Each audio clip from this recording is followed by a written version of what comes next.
Says a volunteer firefighter and his 2 children died in a double murder-suicide yesterday. We're told the father was a well-respected man in the rural town of Foster. Members of that community, his neighbor, and friends talked to our Jacqueline Sid about the family. Friends tell us David Ables was looked up to by many in the small town, and one man tells us the loss of his friend and his 2 twin boys is heartbreaking. Charred remains are all that's left behind after fast-spreading flames destroyed this home in Foster Saturday morning. Investigators say they found the body of David Ables and his twin boys in what appears to be a double murder-suicide. My heart will always be them boys. They were my son's age. Clint Bowerman used to babysit the 5-year-old twin boys, and when he discovered the children and his former boss and friend Ables died Saturday morning, he was in disbelief. I hate to see it happen.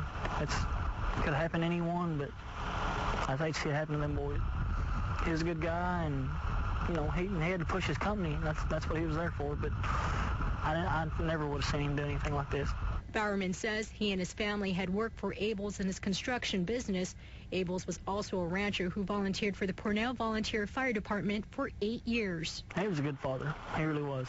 I mean, you could tell he loved his boys with all his heart. I mean, everything he did was about his boys. One of Ables' relatives called the Garvin County Sheriff's office saying he made threats to harm his children in a Facebook post.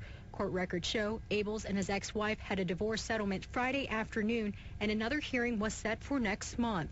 No kids should have to go through that. You know, people have differences and problems, but they shouldn't bring it to their family. You know, don't let it affect your family. That's all I see. Tonight, many in the close-knit community, like Bowerman, are left wondering why this happened. He loved his boys a lot. I mean, his boys were his whole life, you know, his boys and his wife, but I don't know. I guess it just got to be too much for him. No word yet on what caused the fire at this time. We're told the bodies were burned so badly it would take the medical examiner a few days to get an official confirmation on the names of the victims. I've also learned several volunteer fire departments are helping the family with donations.